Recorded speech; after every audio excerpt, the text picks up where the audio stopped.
I'm Corporal Renfrew.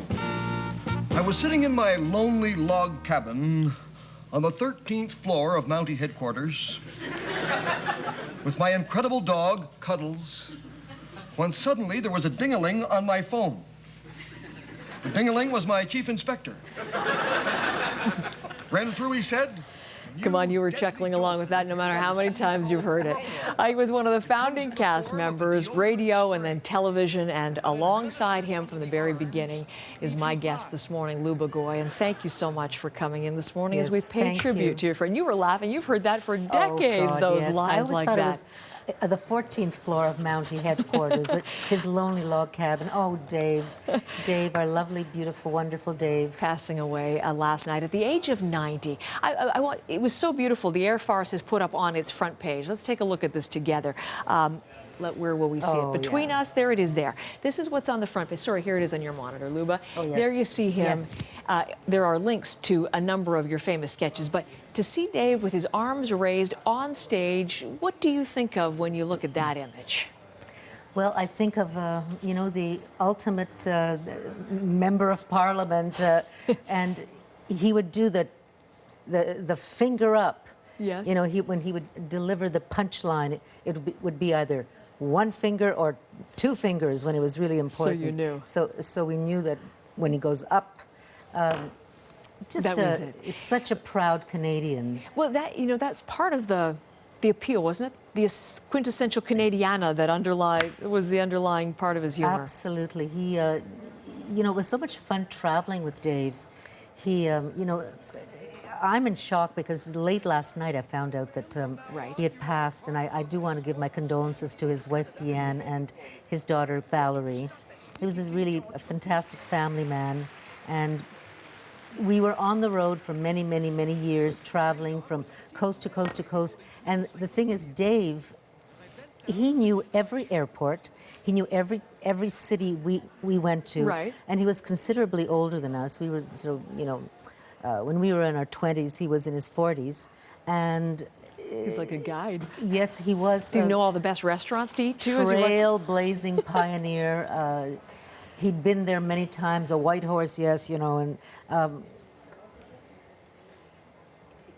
he loved Canada, and he was a consummate performer. Yes. He was always on. What do you think it was that made him funny? He just had a great sense of humor, and he was very knowledgeable about, details. And he worked. He had like a great work ethic. Really? Oh, it's true. You think it's just a bunch of laughs, but there's a lot of hard work that goes into delivering a show like yours. This is like, I just brought a book that Roger Rabbit and Don Ferguson wrote. 40 years of flying by the seat of our pants, and there's Dave. He's actually flying the airplane. That's John Morgan, Don Ferguson, Luba Goy, and Roger Rabbit. Exactly. And, like the back to his... in the black and white, because, he started in 1955. He was on the Ed Sullivan Show. He's like as you say, trailblazer, a pioneer in the industry in Canada. Yes. There was a great story about him when he was on the Ed Sullivan Show in 1955, and, the world was watching. And he came from a very religious family, and he called his dad in Vancouver, where he was born, and he said, "Dad, I'm going to be on the Ed Sullivan Show this Sunday, so make sure you watch." And he said there was a little pause, and his father says, "David, must you work on the Sabbath?" Yes, Dad, because it's a live show. And it's the Ed Sullivan Show. It's the Ed Sullivan Show. And of course, there were times when the work had dried up a bit. He thought about going to the States, but thankfully stayed in Canada, because it's hard to imagine the Canadian comedic landscape without him. Well, we've been looking at some of the characters and some of the scenes. There you are, there scenes I am. there. Oh my God! Look at my early days. I had just given birth to a child there. Sergeant Corporal Renfrew. Which were your favorite characters? Here he's going to. We're jumping through a number of different ones. This is when we did our series. There he is of course, after having taken a few pucks. Are those your favorite, the same as are mine? They're your favorites too? Yes, absolutely. And Roger's gone, and John Morgan is gone, and now Dave. And yet, I know that Dave was getting older, but he had this indomitable spirit. And seriously, I just never thought he was ever going to go, because he had a life force. You know, he was a strong man. He was 6'4", and you know, and I'm 5 feet, so you know, I always said, well, Dave has 14 inches that I don't have. You know, but great sense of humor. Loved Canada, and he just loved performing. You know, a lot of people are workaholic. A lot of people, many people are remembering him. Next generation comedians, for example.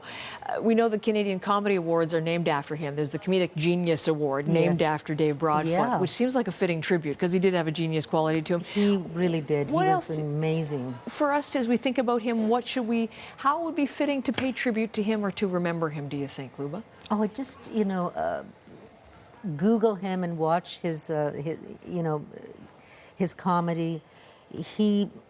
He was really a trailblazer. He was a pioneer in this type of comedy. You know, there was no political satire on CBC Radio until Dave joined what became the Royal Canadian Air Farce, Farce on the Air, and people just loved him. You know, he could make people laugh so hard that tears would literally pouring down their faces, and he had this kind of very kind of cranky way of saying things. You know, he'll say, you know, in America, you know, people, you say to someone, "It's a nice day," and they go, "Yeah, it's supposed to be a nice day." In Canada, you say "nice day," and they go, "Yes, and we're going to pay for it." You know, that's the kind of humor he had. You remember his lines, and we can, as you say, if we go online, they live on. Yes, they 70 do. years of tremendous comedic work and a life of 90. And thank you for coming in to remember him with me this morning. I really appreciate it. Unforgettable. Thank you so much, Heather. Thanks. Thank you. And may the farce be with you. Actually, New Year's Eve. Thank you. Thank you, sweetheart.